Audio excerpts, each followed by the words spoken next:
దుర్బినితో చూసినప్పుడు చాలా దూరంలో ఉన్న వస్తువులు కనిపించినట్లే కూటస్థ స్థితి ప్రాప్తించినప్పుడు యోగికి బ్రహ్మాండమంతా కనిపిస్తుంది.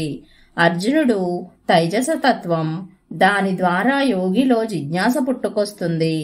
అప్పుడు కూటస్థం ద్వారా నిరంతర దీప్తి అభివ్యక్తమవుతూ ఉంటుంది. సమస్త యోగులకు ఇది అనుభవంలోనికి వస్తుంది. ఇందువల్లే గీత అనుభవ గ్రంథమైంది. ఇందువల్లే శ్యామాచరణులు తమ భాష్యంలో కూటస్థ చైతన్యం ద్వారా అనుభవమవుతున్నది అని చెప్పారు.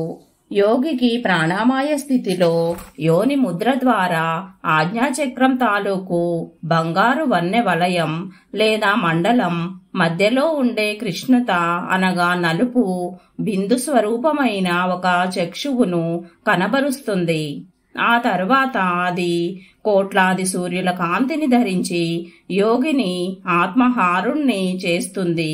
ఇదే సుదర్శన చక్రం.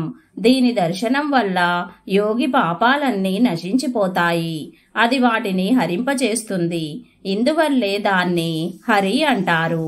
అదే పాపహరణకర్త. సుదర్శన పదానికి అర్థం చూడ్డానికి అందంగా ఉండేది అని. మధ్యలో కృష్ణవర్ణ రూపంలో కృష్ణుడుంటాడు. దాని మధ్యలో నిశ్చలంగా స్థిరంగా విశిష్టమైన తారకా బిందు ధ్రువం ఉంటుంది. అదే తారకనాథుడు. ఈ స్థితి లభించినప్పుడు యోగికి ధ్రువజ్ఞానం కలుగుతుంది. గగనం లేదా ఆకాశం మాదిరిగా ఉండడం వల్ల దాన్ని గగన గుహ అంటారు. యోగి కనుక ఈ స్థితి పొందినట్లయితే అతనికి సమస్త ధర్మతత్వాల జ్ఞానము కలుగుతుంది. దీన్ని దృష్టిలో ఉంచుకొని యుధిష్ఠిరుడు ఇలా అన్నాడు: ధర్మస్య తత్వం నిహితం గుహాయాం. ఈ కూటస్థ చైతన్యాన్ని అక్షర పురుషుడు అని, అవినాశి పురుషుడు అని అనడం ప్రసిద్ధి. ఈ కూటస్థ రూప సుదర్శన చక్ర దర్శనం వల్ల యోగికి విపరీత మనోభావాల అంటే ప్రవృత్తి పక్షంలోని సమర్థక అసురుల హ్రాసనాశాలు జరుగుతాయి. అప్పుడు యోగి నివృత్తి మార్గంలో నడవడానికి సమర్థుడవుతాడు. ఈ భావాన్ని మనస్సులో పెట్టుకుని తులసీదాసు ఇలా అన్నాడు: జగుపే కన్ తుమ్హా దేక్ నిహారే, విధి హరి సంబున చావని నిహారే, తేవున జానహిం మర్ము తుమ్హారా, ఔర్ తుమ్హా హీ కో జాన్ నిహారా. అంటే జగత్తు దృశ్యమానం, నువ్వే ద్రష్టవు. బ్రహ్మ విష్ణు మహేశ్వరులను నువ్వే ఆడిస్తావు. వారు కూడా నీ మర్మం ఎరుగరు. అలాంటప్పుడు మరొకరెవరైనా నిన్ను ఎలా తెలుసుకోగలుగుతారు? ఈ జగత్తు దృశ్యమానమని నువ్వే ద్రష్టవని అంటాడు తులసీదాసు.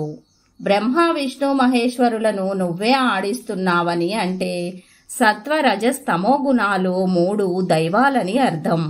బ్రహ్మ సృష్టికర్త అంటే రజోగుణం, మహేశ్వరుడు నాశకర్త అంటే తమోగుణం, విష్ణువు పాలనకర్త అంటే సత్వగుణం. ఈ ముగ్గురు 3 గుణాలకు ప్రతీకలు. ఈ 3 గుణాలను నడిపించేవాడివి నువ్వే. ఎందుకంటే దేహంలో ఉన్న ఈ 3 గుణాలు ప్రాణశక్తి ద్వారా సంచాలితమవుతాయి. ప్రాణం ఉంటేనే అవి ఉంటాయి. ప్రాణం లేకపోతే 3 గుణాలు ఉండవు. ఇందువల్లే ఈ 3 గుణాల్ని నువ్వే నడిపిస్తున్నావని చెప్పడం. అంటే ఓ ఆత్మారాముడా, ఈ 3 దేవతలలోనూ నువ్వే కూటస్థ చైతన్య రూపంలో విరాజమానుడవుతున్నావు. ఇందుచేతనే వారు కూడా నిన్ను సంపూర్ణంగా తెలుసుకోవడంలో అసమర్థులు.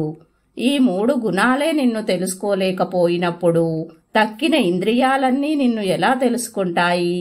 నువ్వే ఆత్మారాముడి రూపంలో అంటే కూటస్థ చైతన్య రూపంలో అన్ని దేహాల్లోనూ విరాజిల్లుతున్నావు.